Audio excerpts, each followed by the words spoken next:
the minute I say that, someone else is trying to get it. Okay, here we go. Thank you so much for joining us. It's Runaway Wednesday again, and I think I know about everybody on the meeting, but if you don't know us, it's Kim Temple and Gabrielle Ortega from Runaway Realty. Runaway Realty. I haven't even had a drink yet. Here in Puerto Morelos. And tonight we are joined by Laura Perez, who's on our team, and she's the Wonder Woman. If you come into everyone. Nice to see everyone. You may have met Laura. And our other team member, Keith, is missing tonight. We're so bummed, but he's flying back to the US. He's going to his partner's father's 100th birthday. So that is a pretty big deal. Wow. I know. Wow. Very exciting.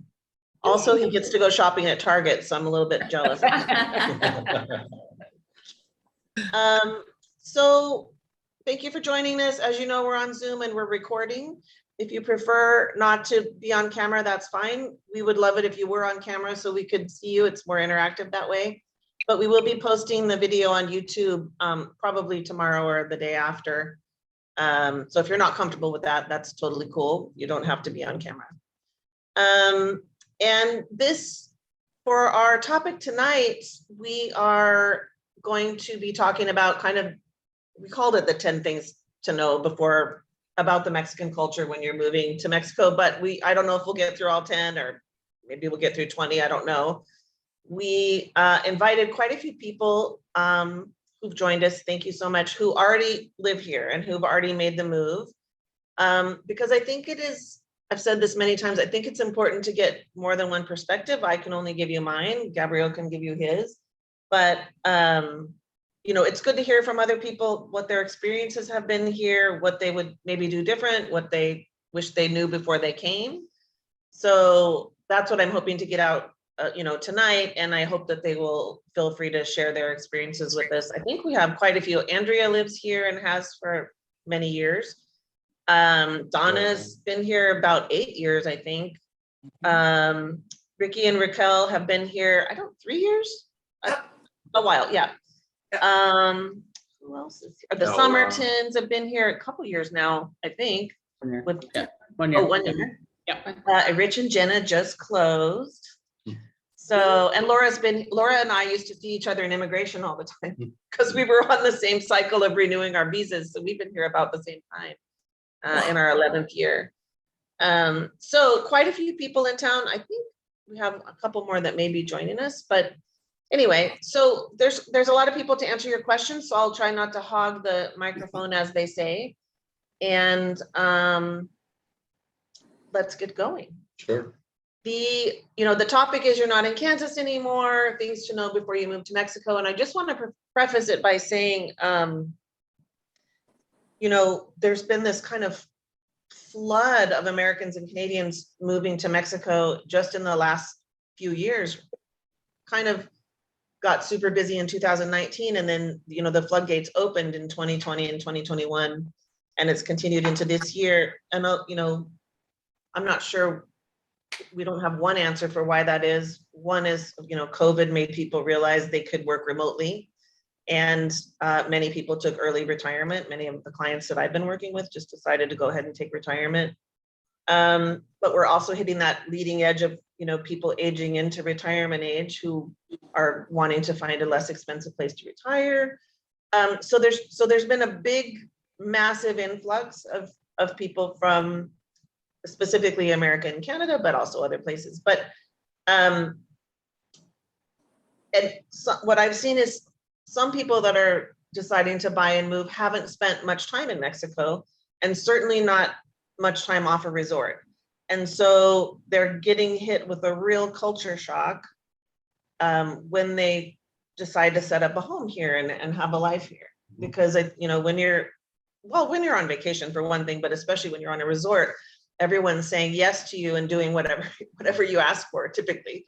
And that's not real life, right? So I think it's important to remember you're not moving to another state, you're not moving to another province of Canada, you're moving to a wonderful, rich culture with a really strong sense of pride in the culture and history.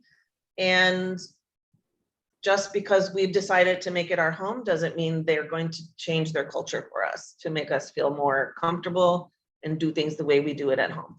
So I think it can be a great experience. I've made huge mistakes in 10 years, I'm sure, but I've learned from them. And I think that you just have to enter this experience with an open mind and a curious heart, really, to get the best out of living in Mexico.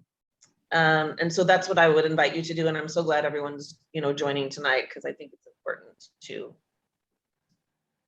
be aware of these things.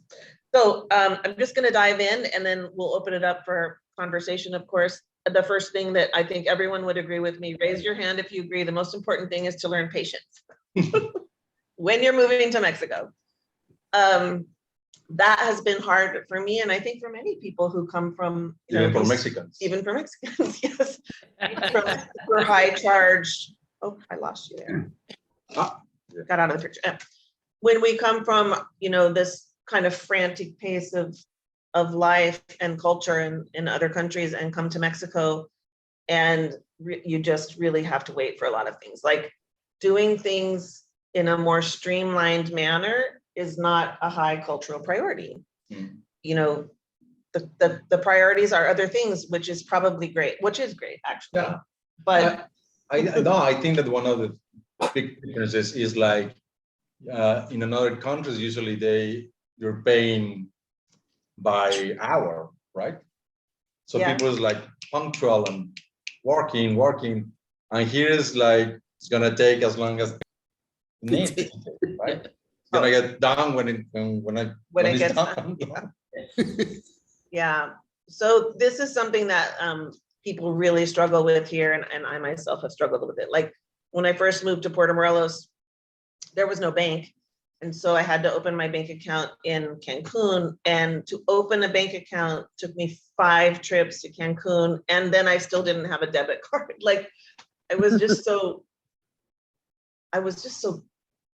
in shock that it could take that long and that many trips, and oh no, you still need one more piece of paper, blah, blah, blah. But yeah, so that's kind of the way things are. And so you really need to be prepared that most things can't be done in one trip to a government office. If you're waiting for a delivery, I saw someone post today like, oh my gosh, I waited all day for a delivery. What do I do? Well, you're lucky if it's only one day. Tomorrow. Yeah. So, this culture is different about time and productivity, and they're not about getting things done the quickest, I think. Anyone want to weigh in on this? Any observations? I'm sure. Like Donna, I think like Donna was like, I think that people who's been living here for more than a year or sometimes immediately, they already know how the things are like moving, right? Mm-hmm. Like, what do you think about that, Donna? Oh, she's not. No, I'm here. What do I think? Patience. Yeah. It will get done. It's just not on your time schedule. You don't get your own time schedule. Yeah. For sure. Yeah, we had a. It will happen. Yeah, like Kim said, we recently just closed and we were in the process of buying our furniture. And we bought some furniture from West Elm up in Cancun, and we were in communication with the delivery driver. We're going to be there between 9 and 5 for sure. So waited all day. And then finally around 6 o'clock, we decided to go out to eat.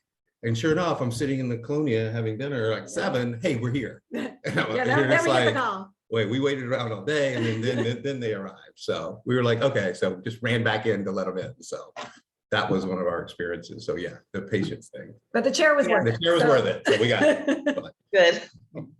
Yeah, and I think that the thing to do also is that, try to not get frustrated and take it out on whoever you're dealing with, because the other thing I've learned here, and I think many people here can attest to this, is if you are rude and demanding, there's just a shutdown.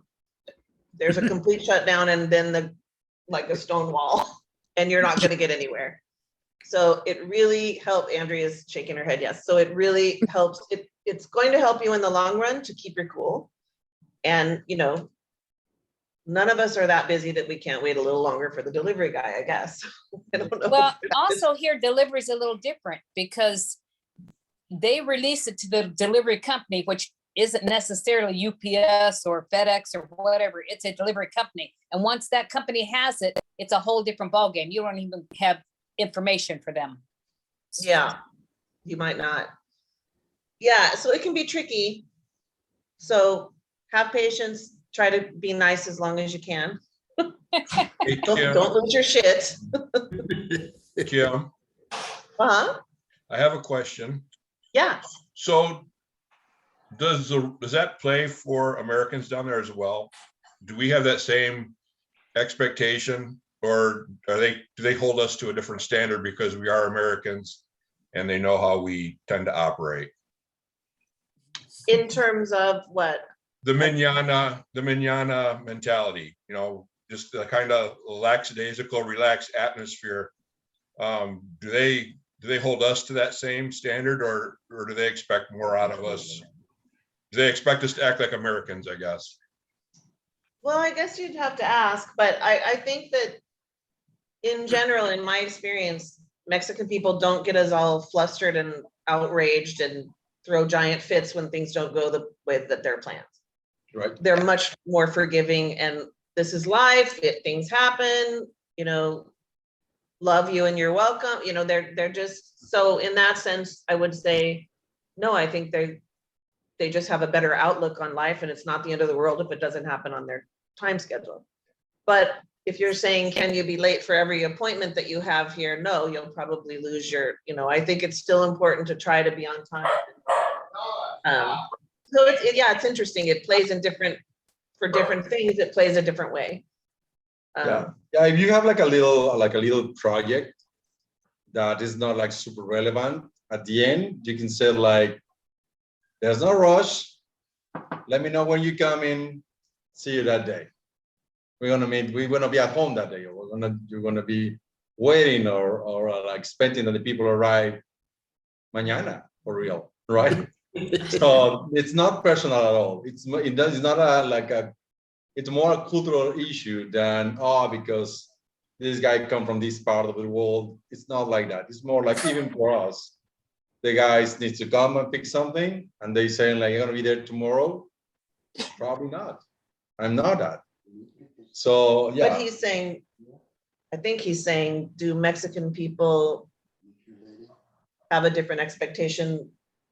I guess you're saying if you're waiting for something from an American, I'm not sure exactly what you're saying, but I think in general, Mexicans are way more relaxed about life. Yeah, and they're not gonna have a heart attack because something didn't happen when they thought it was gonna happen. So if I have a relaxed attitude, that's okay. Yes, yeah, I think so, yeah. Okay. Yeah, for sure. Yeah. I just want to make sure they don't expect me to be the type A American, and have a problem. And obviously I know you want to be punctual and all of that. I totally understand that, but I'm just saying, it's almost, I don't want to use the word double standard. I want to make sure that I'm living in that culture, that's okay for me to act that way as well, as far as being relaxed, not having a time schedule that I have to, worry about punching a clock every day. I can relax, kind of go with the flow type mentality.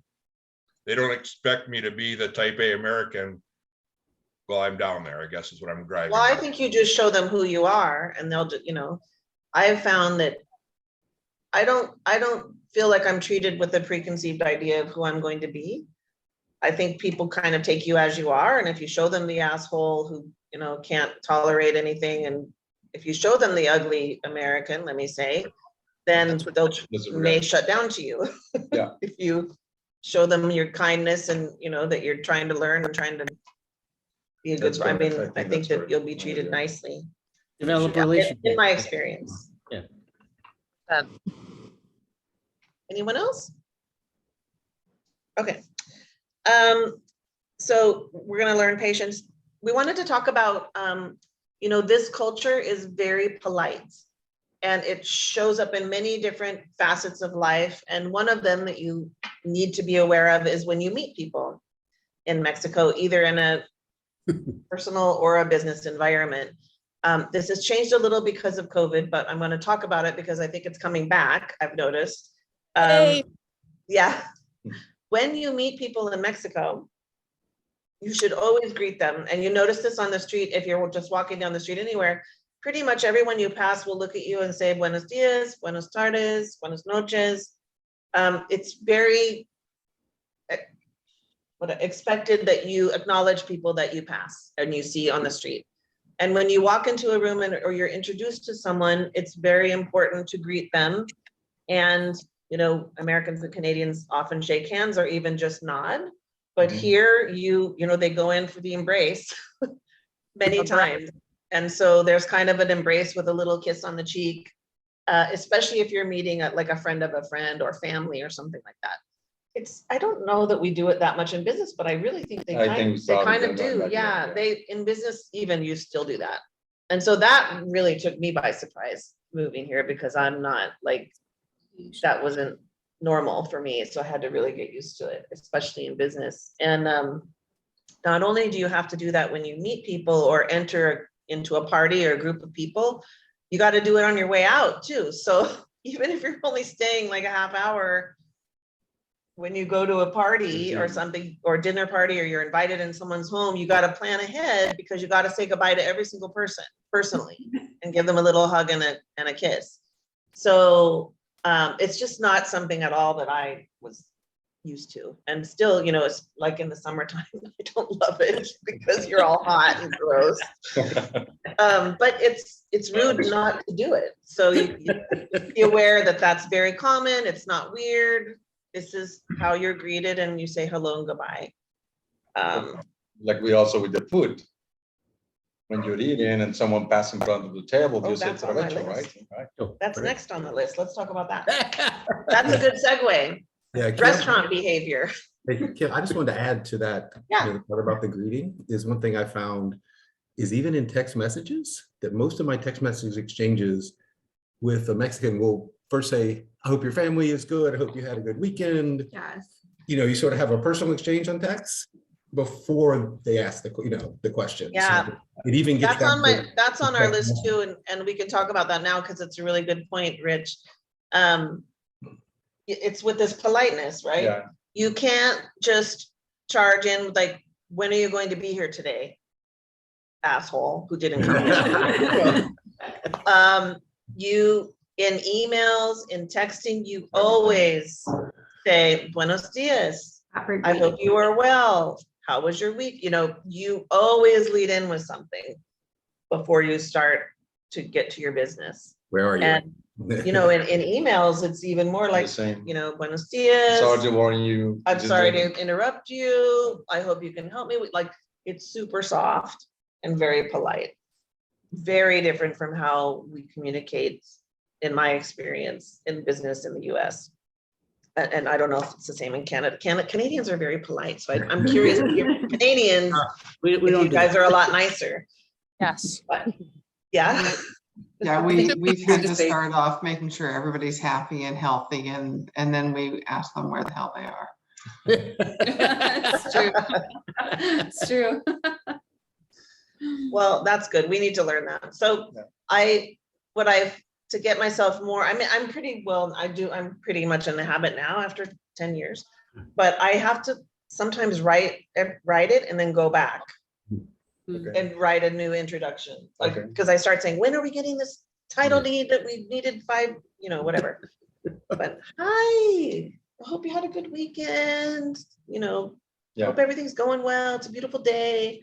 Hey, can I get that title deed you promised me last week? You know, I have to go back and remind my, you know, put on my polite pants. Yeah. But you will find that you, especially people that are working with you, you know, the cleaning people, or if you're having something delivered or whatever, the more polite that you treat them, the better outcome you're going to have in writing and in speaking.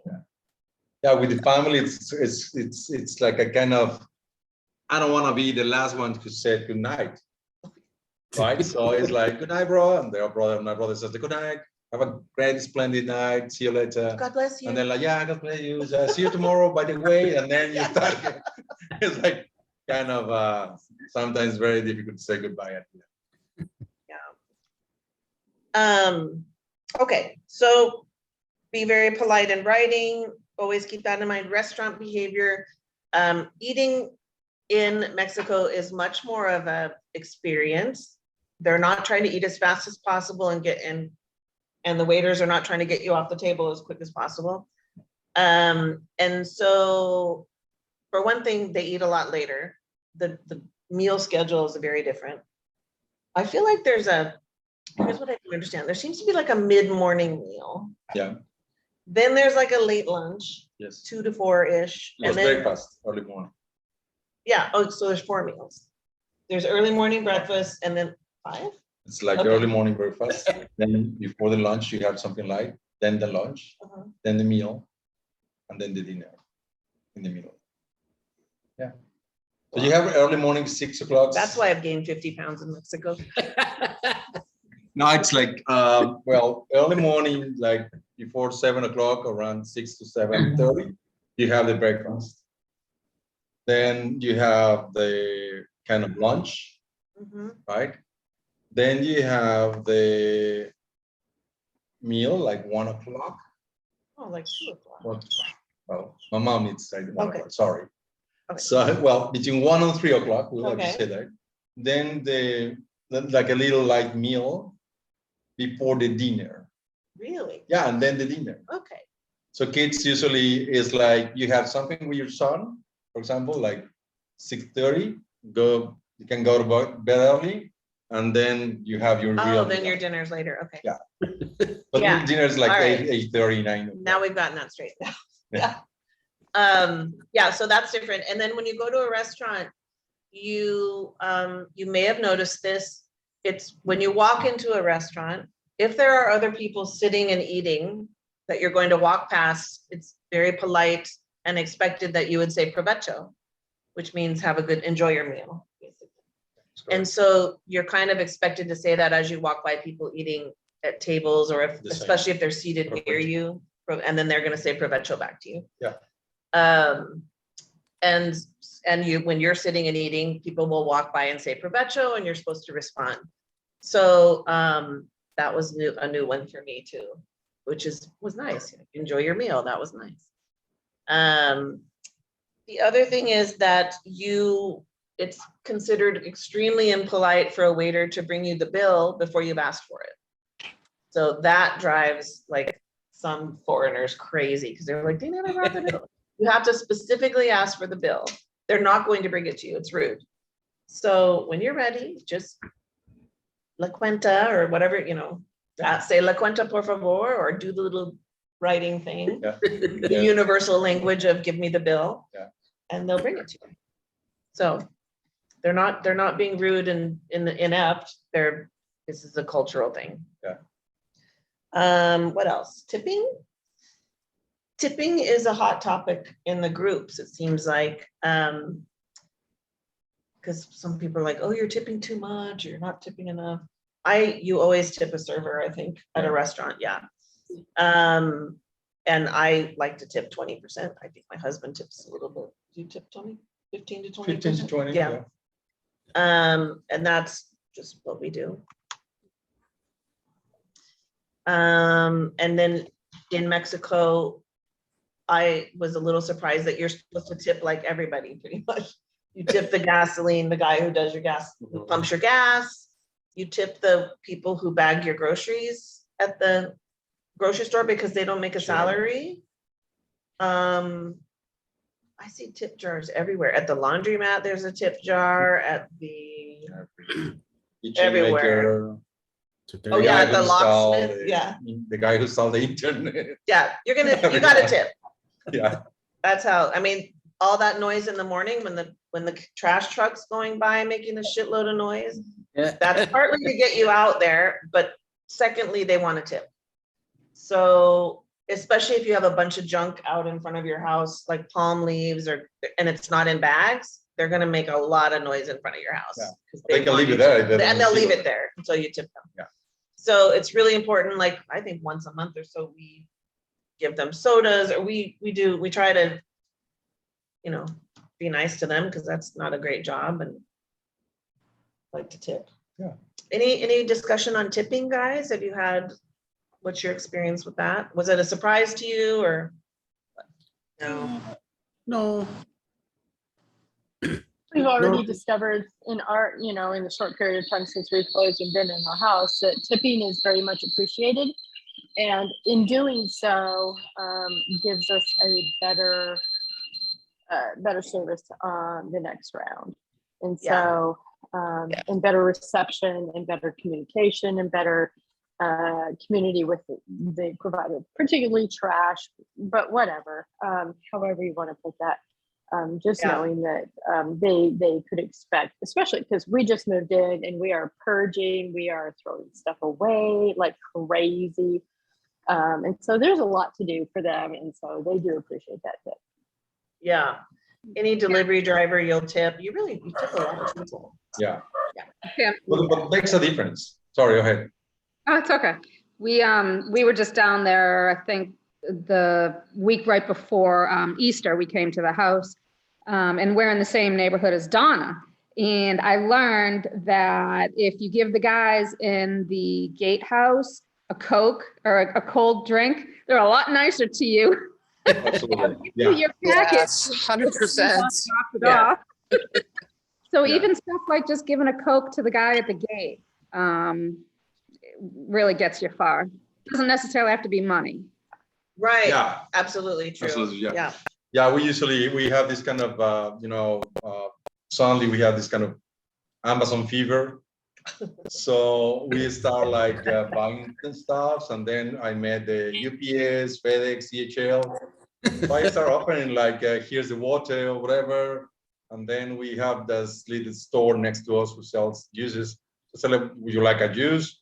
So once eventually, the guy called me and said like, I have a delivery for you. It's a pair of shoes, because it came in a clear glass plastic bag. And I said, the guy, I'm not there. I'm more to the north on the way to Cococoon, but on the beach side. But it's sad because supposedly the shoes should be for tomorrow, but forget about it, delivery tomorrow. And the guy said like, no, I know where the building is. I know where the complex is. So I'm going to drive all the way there and I'm going to deliver the shoes. And he did. So that's like, to me, like, wow. Yeah. Yeah. I haven't seen that before. And people is like that now reacting like in that way, which is fantastic. That's a nice service. So tip your Amazon driver. Let's see, I have in my notes, things to know about parties. If you're invited to someone's home, Mexicans are so welcoming and generous and will give you the shirt off their back. I mean, they're just the kindest, and hospitality is a huge part of the culture here. Yeah. So you'll likely be, if you live here, you're likely to be invited to some things. Donna knows about that. Yeah. Yeah. We went to Xochimilco, right? Yeah. It's just a whole family thing. Everybody's family, whether you're family or not. Yeah, it's nice. So the thing to understand is that just like you have to learn patience. The party, if they tell you the party starts at 7, it starts at 8:30 or 9.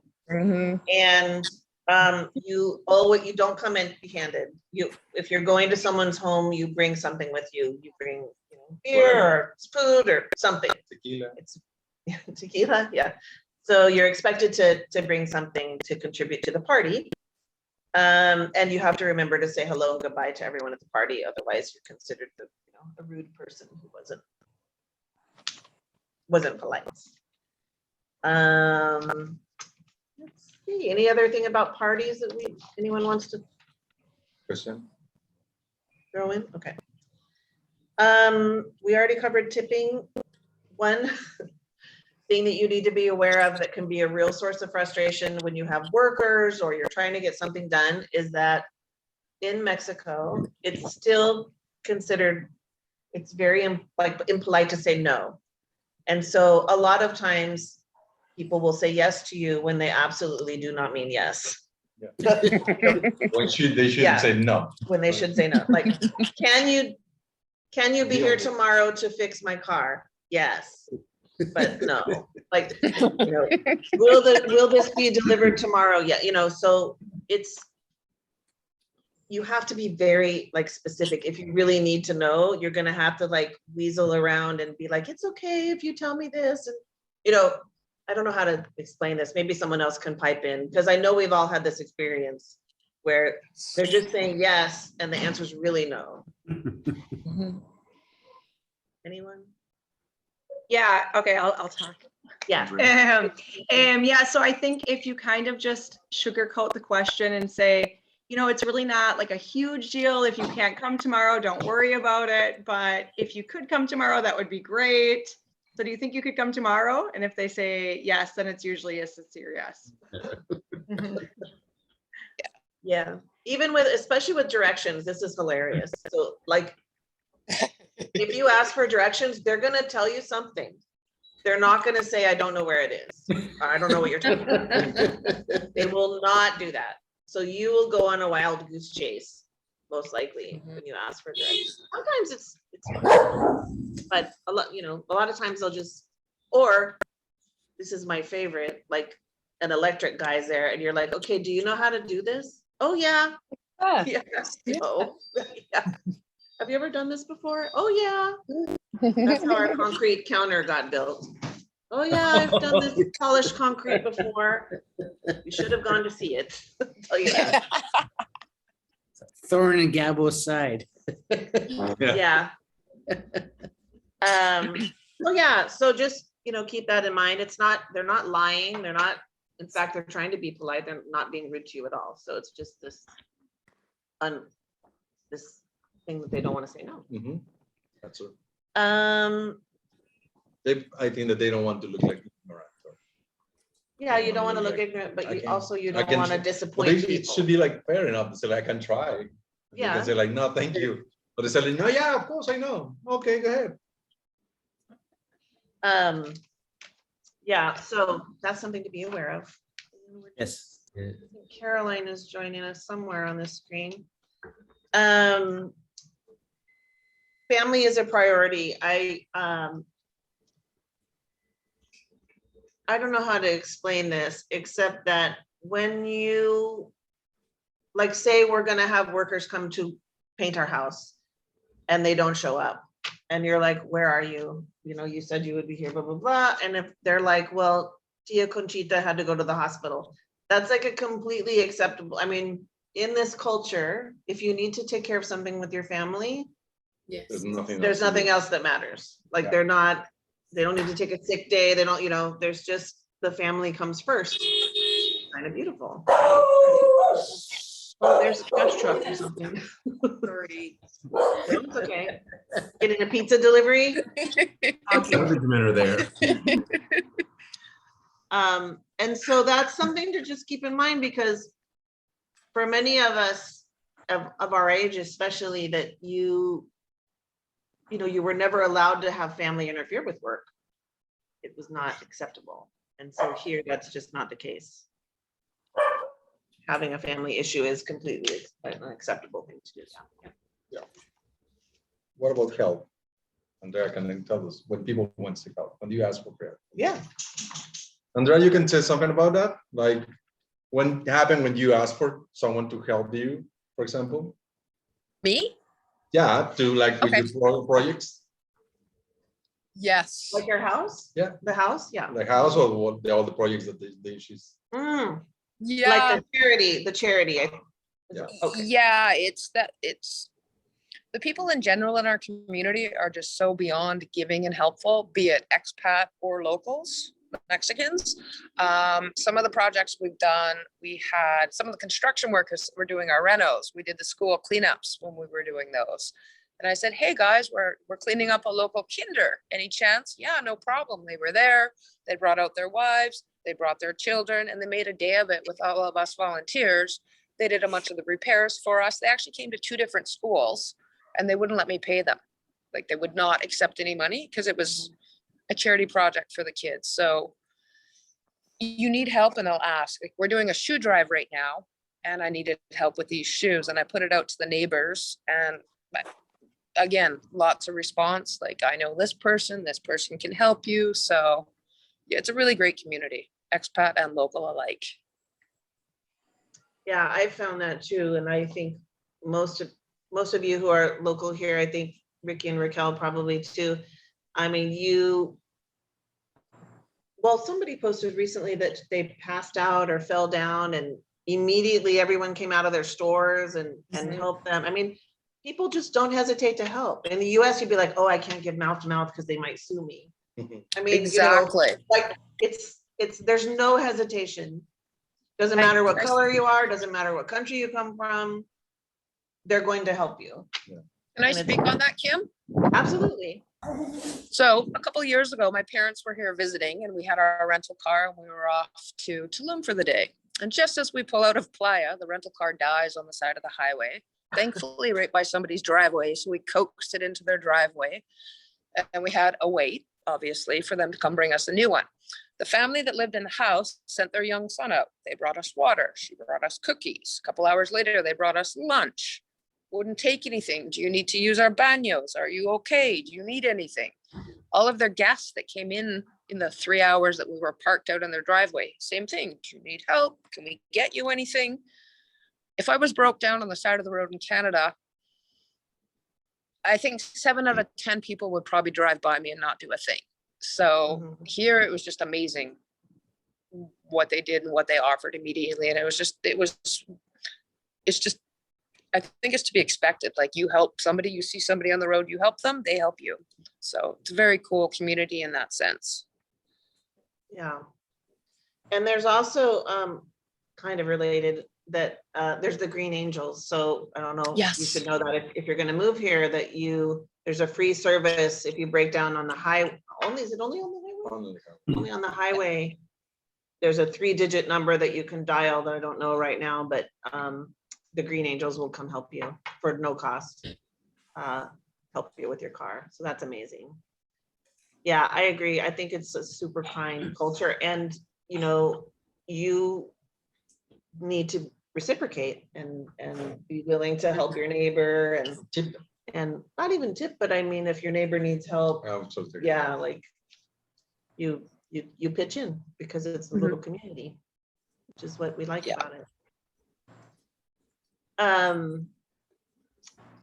Kind of our last thing, and then I want to open it up to just general questions and discussion, is that this sense of time, which we've already kind of talked about, is that there's no real urgency, and it kind of makes you realize that in our culture, we have this false sense of urgency about everything. Like, oh my God, it didn't happen in the 5 minutes, and my Taco Bell wasn't, like we want everything right now, or it's wrong and we're going to write a bad review. And we have no tolerance for mistakes or, just human slowness. I don't know. And here it's just different. It's just not, there's just not a sense of urgency about much. And it has to be like a true and even then a true emergency, like on the highway, it's so crazy. You see the ambulances trying to get through the traffic. Nobody's giving them the space to go, which is not great. But I mean, there's just no real, I don't know, there's no sense of emergency. Tomorrow doesn't mean tomorrow. Mañana doesn't mean tomorrow. Mañana means not today.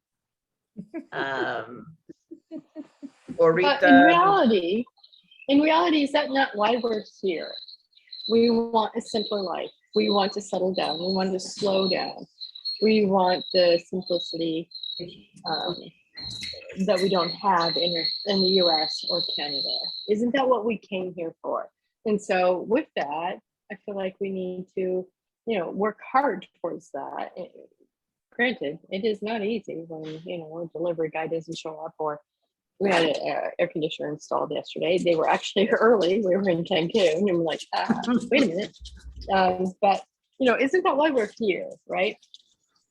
Is for the simpler life, is to simplify and to step back and to appreciate the moments that are important for us. Yes, could you write that down, Margaret? So I can put it in my marketing material. But that is why we're here. That is why I am here. That is why my husband is here, is we want to simplify and slow down and to appreciate the small things in our lives, right? It's not about what's, what due date is coming up or what, what's coming, what UPS package is supposed to be here tomorrow, or Amazon. Oh, well, they didn't make my 3-day timeline. Those are the things that I want to escape as best I can, because I know that those add stress to my life that I don't need. Can I jump in, Kim? Absolutely. I think Then I can drink. I think for Ricky and I, one of the things we love about Mexico is it's teaching us to be patient. And this happens again and again. And we'll be at a government office or a shop, an ATM, and the line is humongous and we're feeling a bit stressed and our Mexican neighbors are chill. And it's like, okay, we just need to calm. And I think, yeah, I don't know if we're getting any calmer, but we try. Yeah. Yeah, and I love that you say that's what you love about Mexico, because it is true. I think we can flip the switch in our heads, like, oh, isn't this interesting? Like, notice how upset you're getting, and is it really important? For me, that's what I have to do. Like, is it going to kill me if I don't get that refrigerator on? You know what I mean? Like, it's been an interesting thing, and I don't profess to be an expert because I still have days. And I mean, Gabrielle has days when we struggle with it, but for me, the beautiful things outweigh the hard things, like a lot. So I'd love for anyone else to kind of, we've gone through our list, we kind of mushed together a few things, but I'd love for you guys, if there's questions or people who live here, tell us, what you love, what's been a challenge, any advice you can give would be great. Got some time. I have a question. On a scale of 1 to 10, how important is it, with 10 being the most important, to learn the language fluently? 5. 5? You can function. Obviously, the more you learn, the better. Right. But with even my Spanglish, I get by. I get what I need done. I can even make phone calls now. So. Yeah, I signed up for a college course, Spanish for Dummies, and hopefully I'll be able to take like the next step up from there. So it'll start getting better, but I've tried the Duolingos and stuff online, but it's the interaction with other people. It's listening to other people talk to you and being able to make a phone call or being able to talk to the waitress at the restaurant, and understanding when they tell you how much your bill is, you can understand what they're saying to you. So exactly. I found the easiest, I did some of the Duolingos and those, but I found actually just getting out in the community on my own, like a big girl, and not having my friend that speaks Spanish come with me and having to figure out my water bill. I had to go to Aguacon the other day because my water didn't work. And I was like, I left there and I'm like, I have a ticket. I think they're coming to fix it. I think I have success. And I did it all in Espanol. And the very next day they came and fixed it. And it was like, woohoo, score, I did it. So just every time you out do there. Pardon? Every time you do it, it builds confidence, is what I've found. Yeah, that's exactly it. Like, I used to run around town telling people that my wife wasn't here yet. And then the taco guy by my house, he's like, tu esposa or esposo? And I'm like, oh yeah, guess it would be my husband, not my wife. Thank you. So same with, I just clued in the other day, like the word mal, like something's bad. I just always thought it was malo with an O.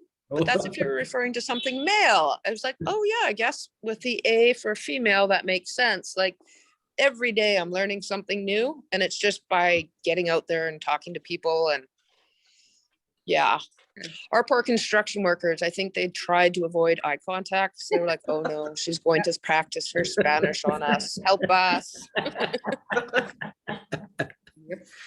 So the construction words are very up to par. Yeah. Laura, are you bilingual pretty much? Were you before you came?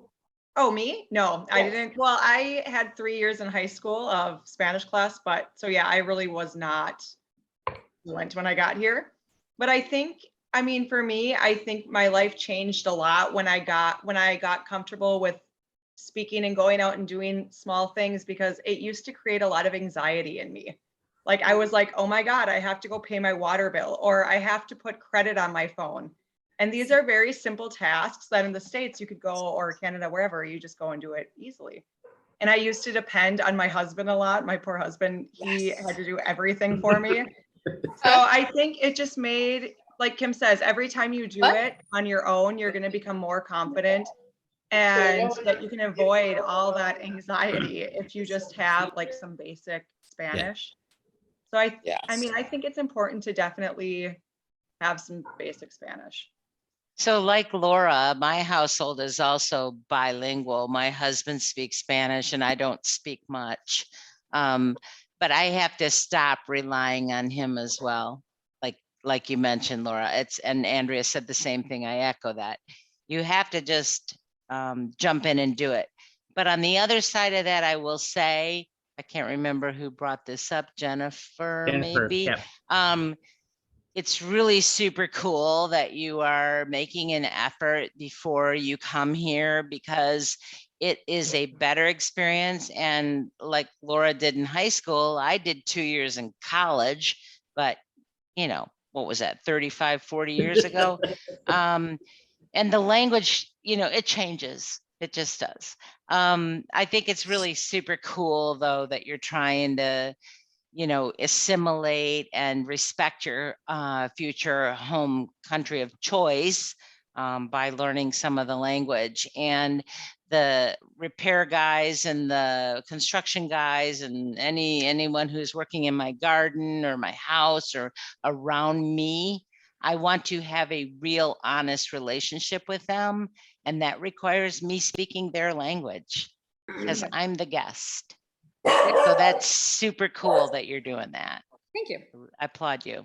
I think it's smart for everyone to learn a little more than where's the bathroom and can I get a beer? Let's see how my grades are. I might have to take it over again. Yeah, I think people really appreciate when you try. No one's going to make fun of you. They're not, No. they're so kind and so helpful. And they do try to help. Like I can walk into a restaurant, you know, hola, buenos dias, ¿cómo está? You know, I can do that. And then they'll immediately say, oh, habla español. And then I have to say, nope, that's it. All I know is how to greet people. I also find that if I tell people right from the very start, like, hola, buenas tardes, lo siento, I'm very sorry, my Spanish is terrible. I understand a lot, but I speak very little. And then go from there. And they're just so patient, so helpful. And they're paying that extra attention to the word that I'm mispronouncing. And they're picking up what I'm trying to say. And then they're teaching me how to say that word correctly. I found when I used to just go out and fumble and butcher the language, sometimes people would be like, huh? When I tell them in advance, my Spanish is bad, I'm so sorry, I'm trying. They're listening a little closer to my words, trying to figure out, okay, what she wants. So, yeah. I heard you say talking on the telephone. So it's the bane of my existence, talking on the phone in Spanish. It's almost impossible. Number one, I guess I can't hear anymore. I just turned 60. I don't know what happened. Donna, what happened? In any case, I can't hear as well on the phone. And so what I normally do now is I pick up the phone and I'll say, you know, oh, it's Paquete Express. They're coming to bring something. And I'll just jump right in no matter what he's saying, because I know what he's saying. He wants to find my house and figure out where I live, my directions, right? So I say to him, cut him right off. Lo siento, mi español es malo, malo, malo, malo. And they're like dead silent. And then I tell him what I want to tell him.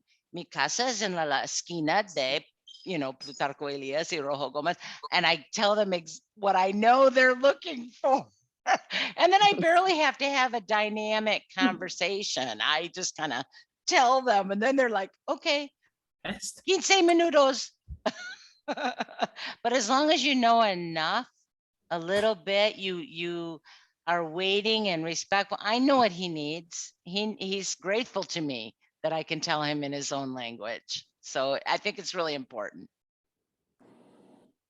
Yeah, and some people live here and do rely on other people. I rely on Gabrielle way too much. And then you're never testing yourself, right? Because somebody's always doing it for you. And you can just spend years doing Never that. learn. And you'll never have to learn. And so I encourage you to try it. I do much better when I'm by myself, when Gabrielle's not with me and I can't default to him. And also, sometimes when we're places and I'm trying my Spanish, they just look at Gabrielle like, what the fuck is this lady saying? Like, what is she trying to say? All the time. So it's better if I'm on my own and I struggle through it and I go, wow, I did that. Yay. Next. Yeah. So it's fun, but Yeah. you can get by without Spanish, without being completely fluent. What I would like to say is like any language, it's easy. From my point of view. It is easy? It is not. It's not easy, okay. It's not easy, right? So there's not like a dumb guy. There's not like a dumb words coming from a person who wants to learn another language. The only thing that I believe that we need to work, or at least in my experience, is being about fear being looking down. But the other person is like, in my experience, saying like, oh, this guy is talking to me. It's great. No? This is my chance to try to encourage myself and speak English, even when they don't have an idea. When Mexicans says like, so you start moving like, which is the Chedraui? So there's like kind of connection between the intention and the act. Yeah. And that's beautiful at any level. In our lives, that's what I'm saying. Right? So Mexico is not like easy for anyone, not even for us, as we're saying. But we have like a beautiful history. We have, for example, many people saying, why should I pay a fideicomiso? Right? And it's because we were invaded many years and many times from many different countries, including the US. Right? So why we shouldn't have like this kind of restriction? So all these kind of little things sometimes are very challenging, but I know that yes, Mexico, it's the place where, parties are forever. If we call it, for example, Guadalupe Reyes, the Christmas Eve season. It starts in December 12th, the day of the Virgin of Guadalupe, and ends January the 7th, the day of the Three Kings. So that whole period is just one party. People playing. And the other hand is like relevant things in a common language is like or most irrelevant or independent day is not the Cinco de Mayo. It's not even a day. Oh, Pueblo, isn't it? September 15. So those kind of little things definitely like start holding you and start like giving you the chance to understand the party, the culture, because we are, as many other, obviously, as every single individual or citizen, it's really attached to their own culture. If you make like analysis, you also are attached to your own culture things. But here it's different. The big jump is like, for example, our best day in the year, Dia de Muertos. But we ate bugs, right? We eat bugs. Eat insects. No? Yeah. In different states, the insects start coming. Oh, it's time for the whatever. The chapulín. The chapulines, and then this kind of insect, and then everything is a taco. Everything's a taco. So, bugs. Get a taco, get a tortilla, eat like a taco, like a grasshopper's taco. Why not? The other side is like, yeah, sometimes we're like look like we're very naive. After the earthquakes, the mother offered to little kids a piece of bread. That's very cultural. Like, oh, there's an earthquake, bolillo. Get a piece of bolillo for you. So be chill. Probably just to shut up the mouth of the kid crying, right? I don't know, but that's our culture. The thing is like, I suggest leave Mexico to the essential part of our culture, which is the streets. Go out of your house. Go out yeah. of the house. Go to the markets. Try to talk to people. Don't trust them. They say that the sauce is not spicy. That's another bad thing. Yes. Right? And do not put the toilet paper on the toilet, right? Toilets, Yeah, yes. That's still happening because the sewer system is not. I have never been good. No? Never has been good like Yeah. enough to manage that part. But everything could be like knowing, I believe, more easy if you just going out and talk to people and try the food, because eventually you're learning and you're absorbing in a conscious way how we live. Like Kim was super afraid of going outside 2 o'clock in the morning because my friends came after the shift, after they end the shift at the resort, and they arrived here like 12, and they said like, oh, we were hungry. And then there's some of them, they're like, let's go outside. And Kim's like, it's Okay, it was 3 a.m. 3 o'clock in the morning. I said nothing's gonna be open. And we went to Why the are we? Colonia, right? Yeah. Now what happened? It was like the middle of the day in the Colonia at 3 a.m. It's a whole nother world that I didn't even know happened, because everyone, all the resort workers, well, not all of them, but a lot of people get off work very late and then they meet and have dinner. So all the restaurants were open. It was the craziest thing. I had no idea all that was happening while I was asleep different nights. Yeah. So the thing is like, I will say just to finish this kind of monologue, right? Monologue. Like two things. One is, you don't need to come in a bad mood. In a bad mood. You know, you don't need to wake up being pissed off about living here in Mexico. That's not the recipe. That's not the formula how to start a day. Just trying to be happy. And do not judge anything, because I think that's the click of, I don't like this country, right? To then start criticizing everything. And we're not, and as I said at the very beginning, we're not easy. But as long as you understand that those kind of little things about culture, definitely you're gonna love, like going the Day of the Dead with your face totally covered with makeup, pretending being a calavera or school, and seeing flowers everywhere. And if you go into Mexico City, you can see like, Donna, it's a spectacular experience being the real Xochimilco, not like the Disney one that we have here, which is also good and good. But there's like a challenging, because everybody wants to have a party, and there's like a lot of boats with music, and some guys love ranchera and some guys love mariachi, and everybody's fighting with the sound and with the food.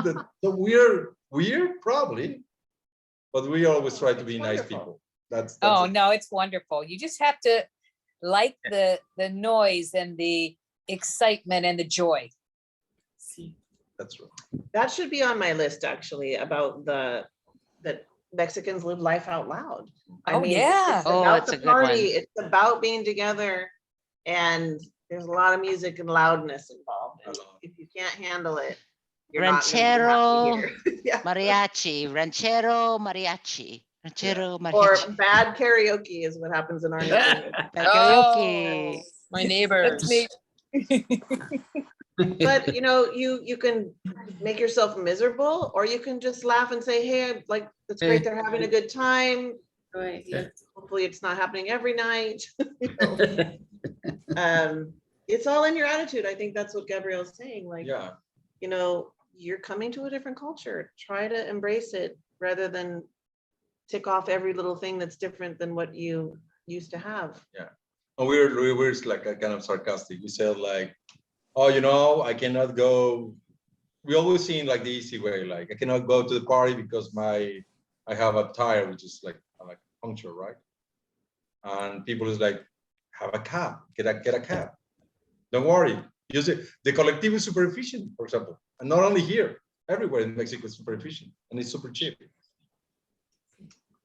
So anybody else want to give some tips? Give us your best tip on making the best out of life in Mexico. Hi. Can I say How to something? pronounce your name. Well, you can call me Jim. Hi, Jim. Okay, hi, Jim. It seems like We have a great community here. Thanks a lot for sharing experiences. My experience was very easy. Today I'm here in Puerto Morelos, and this is a third time this year I'm visiting here. And after the first time, I already reserved my condo we're building now in Puerto Morelos. For me, it was very easy to blend in because I do speak English with an accent, like everybody else, here.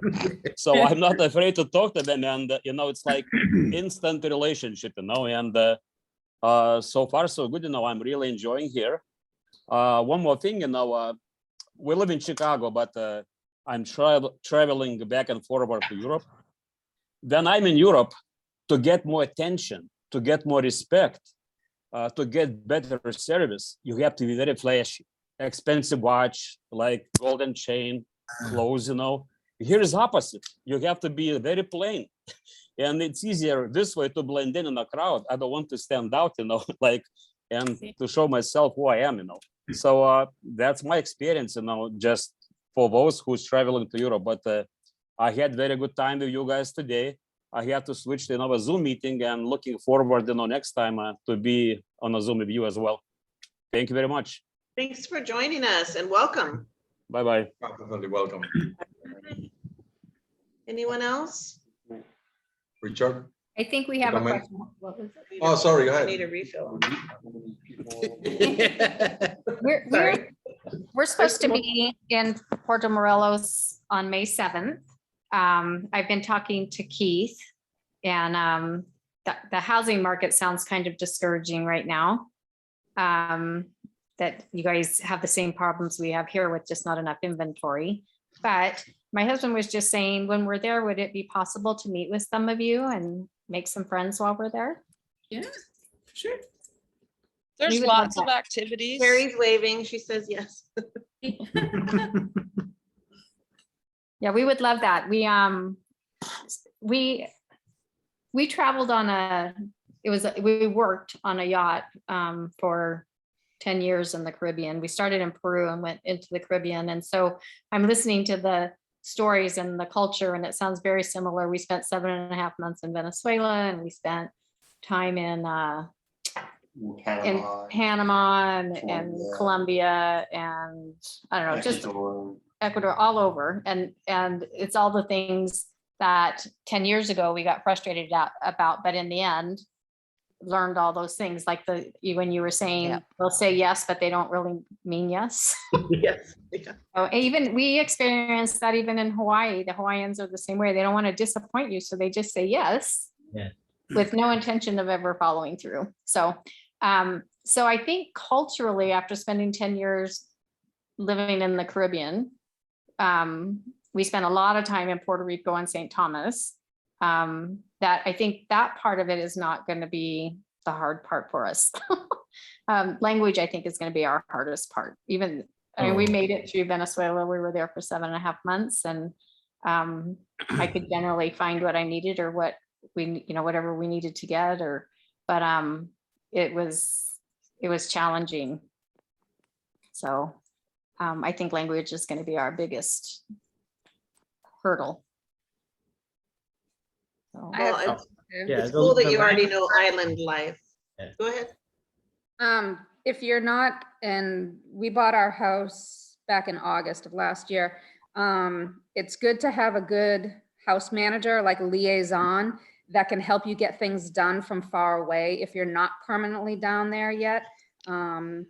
We hired a wonderful woman, and we've been able to, through her, get our appliances installed, get furniture delivered, get things fixed in the house.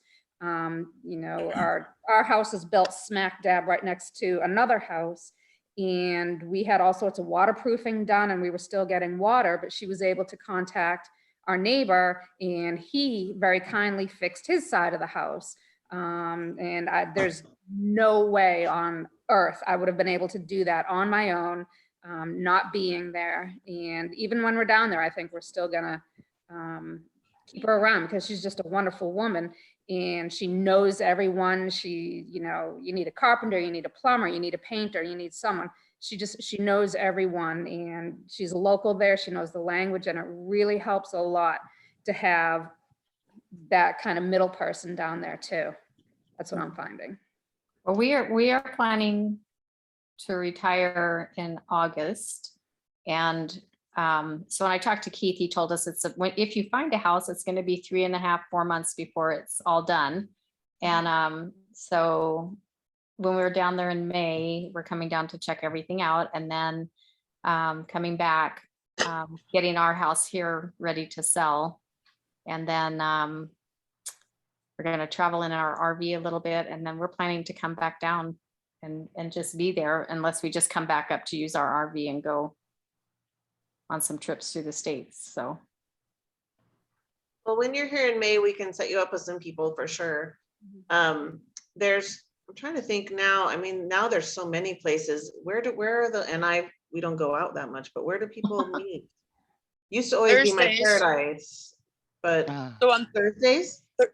Thursday afternoons, if you guys are into it, there is a bunch of expats that all meet up and play horseshoes right on the beach beside my paradise. It's kind of a bring your chair and your own cooler type thing. I believe it's 100 pesos to get in to play, and then you can win your money back and some.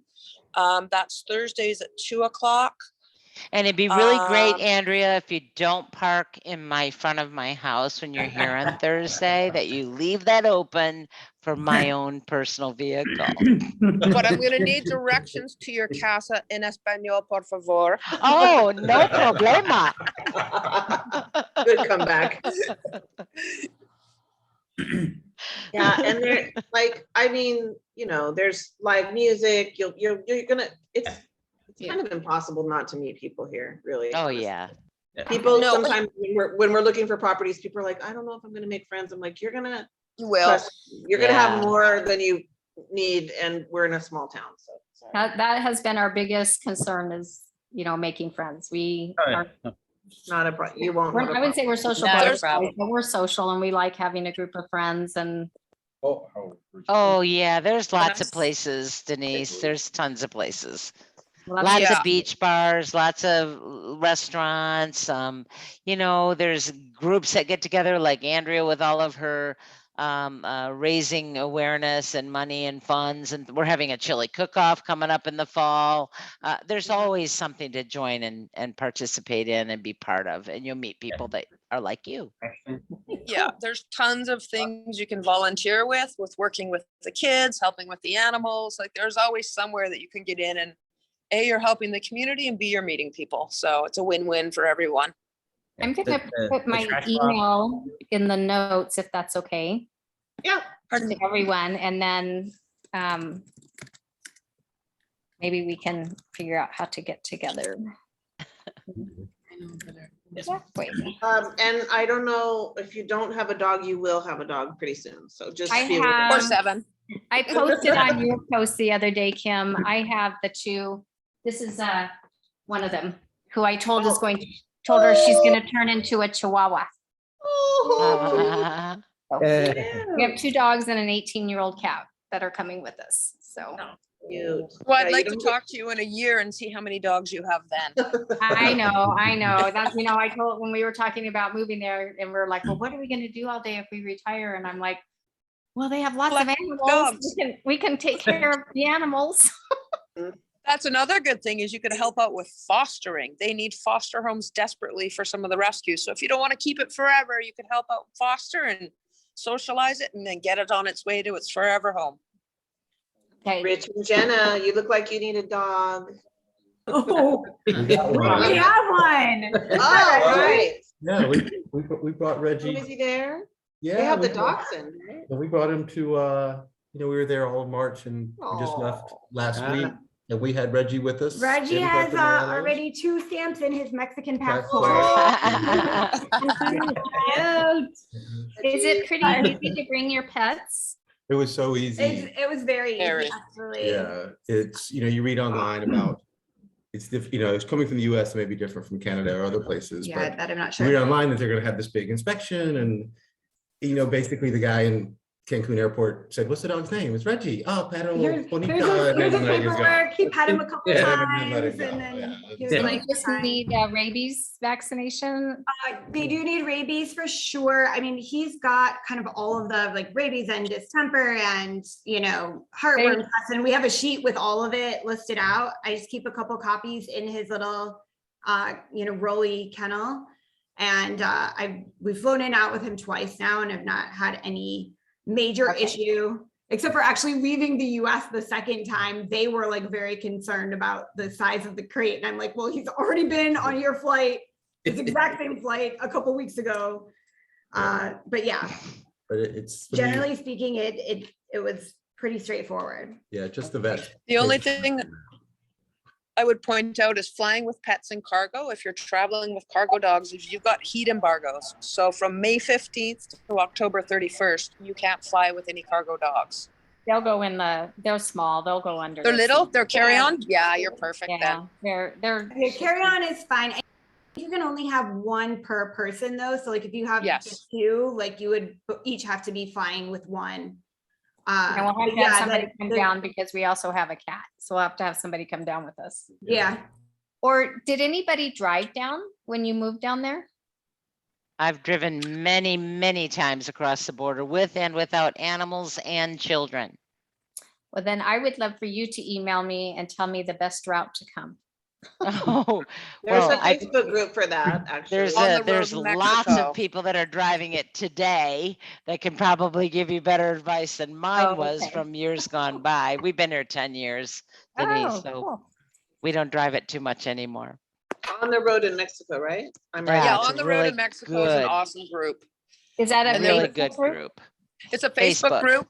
Yeah, and they've got Yeah. all the up to date. We're going back to Canada and we're going to bring our car back down with us. So I've been following that group and picking my route, and I'm so excited.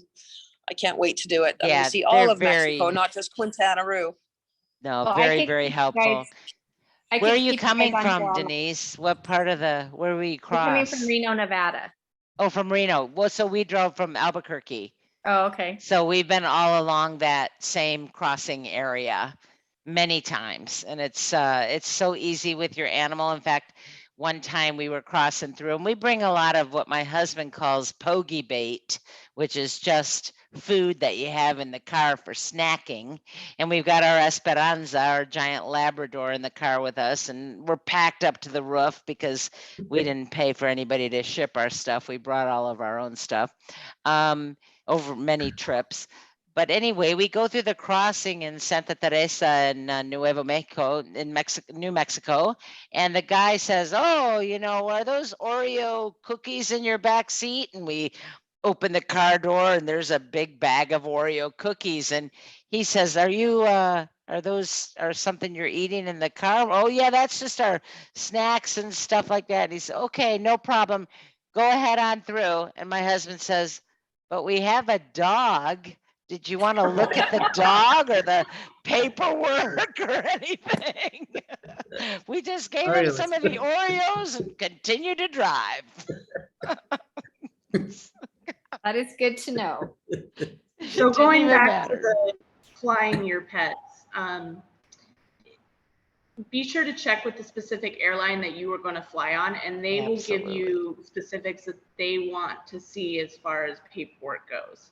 Yes. And then, you know, and then once you're in Mexico, what they choose to look at, what they don't choose to look at is a Mexican thing. But definitely follow the procedures and guidelines of your specific airline. Okay, thank you. Camera. Wait, our dog. And your vet might know too, because our vet in New Mexico, she knew all the right paperwork and everything to fill out. Hold on, our dogs want to be on camera too. Oh, so. Oh my goodness. The camera's this way. Midge, come here. Camera's this way. Midge, come here. My dog watches TV. She loves to see dogs on the screen. Cat people. Oh, there's a cat. Where's my Coco's cat? gonna start screaming. She's afraid of cats. Oh, she's beautiful. Look, Smidgy. Oh, Look, TV. Look here. Look, look. Oh, it's a dog time. It's a pet time. Oh, look, there's Coco's cousin. Ah, goes good. Rob and Danielle have Coco's cousin. And what about Or what is that? The babies. Friends? Yeah. Friends? Oh, See oh. friends? It's Ivy. Yeah. Friends. Oh, Bailey's coming. The Oh, friends. no. The friends. You can see. Yeah, Bailey. Oh. All right, time to go down. Yeah. Let me go down. You know, it's really weird. You really have to be a dog person to appreciate what you guys are doing. I mean, that's That makes You me know. miss my dog so badly. Well, I do have a dog, but he's 120 pounds of Bernie's Oh. dog, so No, he's not doesn't coming up even on my think- lap. And he's not flying in the plane. Your dog's 120 pounds? That's Yeah, it's Bernie's mountain dog. You need to check with airlines sooner than later. 100 pounds is usually the max. He's like 9 years old. He's not gonna make it to our retirement, so. Oh, Yeah, okay. he has some medical issues. So, Okay. the big dog. This is Mexican street dog. big dog. Yeah, we'll get a Mexican hairless dog. Donna, where did you get that? Off the streets of Mexico. I know, I have 4. Yeah, I like that. those little rescues are so sweet. Okay, where did Rick Rack, okay. Tell us, give us some advice there. Oh. So, by the way, you should subscribe to Rick Rack Travels on YouTube. If you're thinking of moving to Puerto Morelos, they have a ton of great information on there about, well, not just Puerto Already Morelos, but subscribed. all around. Rick Rack. We just feel so fortunate and blessed to live in Mexico, and we love learning about the culture down here. I love that you guys do this themed night. I just think it's important, and we are learning every day, if not every hour. It's like, whoa, culture overload, but we love it. Like, we find it so interesting. We've recently learned like this. Oh, yeah. So Yes. our Mexican friends, you know, if they're eating and they want to say, yes, we agree, it's just like we get the finger. And now I've picked it up. I love it. I think it's great. It's like, You're eating like We do that ketchup. too. Yes, I agree. no pun intended. It's just, I just think it's wonderful down here. I feel so fortunate. And yeah, it's a big old beautiful country, and we're looking forward to exploring more. Thank you. All Thanks for- right, Donna, do you have any advice? No. No, okay. It's been a long couple weeks. Yeah, Donna's recuperating. She We might be on could pain do the medicine right medical now. here. We'll tell you all about the medical. We'll have another one on that. Okay. Who else is, Caroline, do you have some advice? Primary topic being Well, what's the one piece of advice you would give someone the thinking of one moving to piece of Puerto Morelos? advice. Well, I like the language bit with Jennifer, you know, get a little bit under your belt before you come. I find it to be helpful for myself, but also respectful for the community. You know, if that's the case. And I would say, you know, and you probably already know this, guys, but it's, you know, it's not a party every day. We live here. This is my home. You know, and I have a cocktail tonight with Kim, my girl, but you know, it's not a party every day. This is real life, and we have real life things going on with our children and our grandchildren and all those other sorts of things that life brings. And that it's it is easier and easier every day with internet and, you know, good air conditioning systems and wonderful electricity getting improved, and every day over the last 10 years is improvements to now it's like really freaking easy to live here. And we have grocery stores, and which we didn't have. So now we have proper grocery stores for everybody. But it's just, I think it's just, you know, being aware that you are not going to be in your country of birth. You're not in Canada, you're not in the United States, you're not in Europe. This is another country. It's another notch in your belt, and just be prepared for things to be unusual or different for a good year before you start really learning and absorbing your new environment. Give yourself a break, you know, it's different, it's new. Good, give yourself a break is good advice, because can be overwhelming. It can be. Yeah, Somerton? Yeah, no, they was, Like- dog was taking care of a pillow. Sorry. Be WhatsApp capable is the first thing Yes. to function. Yes. And then, yeah, just develop relationships with the people that help you. Be it an electrician or a plumber or whatever, just get to know them, and they'll, be more responsive to helping you when you need them. So True. like I was saying, like my Nana doesn't mean tomorrow, but maybe the plumber that knows you is actually going to show up tomorrow because that you've developed a relationship with them, and then they'll actually show up in a more timely manner. So it's just I think develop relationships with people. It's no different than being in the US or Canada, but make them your friends, and then everybody is in just a better space together. Yeah, and more what's that? More friends to party with, Carrie says. So yeah. Yeah. So yeah, it's just be friendly, and just relax and just have fun. Yeah, it's a lot different, lower stress environment altogether. So it's perfect. Awesome. Thank you. Andrea, do you have any words of wisdom? Final words of wisdom? I would just say come with an open mind, observe what's going on around you, how people do things. That's how I've learned a lot. Be kind, be courteous, and just have patience and embrace it. Embrace everything there is to love about Mexico. Awesome. Thank you.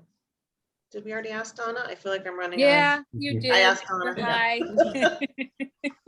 So Tori and Meg, you guys have had quite an experience. What do you have any good advice? Really just patience, which is kind of the whole summary of this topic in Mexico, and being understanding of the cultural differences, and nothing is going to be done when they say it's going to be done. I spent 2 months hearing, Wednesday, I'm going to deliver your furniture. Wednesday, I'm going to deliver your furniture. Oh, Wednesday. Oh, next Wednesday. And finally, 4 months later, I have a furnished house, and it was worth the wait. So you've got to remember that it's always going to be worth the wait. That's good advice. Yeah. Anyone else want to chime in? Those people that are worried about their speaking, there's some really great voice translators you can put right on your phone. So just put one of those on your phone. That will help you. Okay, thank you. And I was just going to say, off the patience and kindness thing, which is definitely very real, is the driving culture. You Oh, don't, God. Do we need another hour? I'll just abbreviate.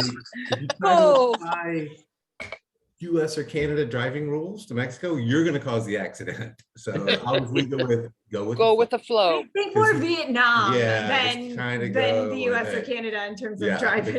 if somebody's pulling up and trying to get out, your first reaction is to stop because they're going to hit you. No, they're just moving out. So it's just totally different. And once you just takes a couple of weeks and you're fine. I just look straight ahead, stay in my lane, and go. Exactly. Go. They're not going to hit me. Trust the process is what we call it. Just trust the process. Walk across the street when you're ready to walk across, or merge when you're supposed to, and everything's fine. Actually, the first time we were down there, actually the day we were signing papers on our house, my husband did a left-hand turn, but he did a U-turn, and the car behind us actually hit us. And everything went, and we were in a rental car, and the guy was super nice, but he didn't speak English and we didn't speak Spanish very well.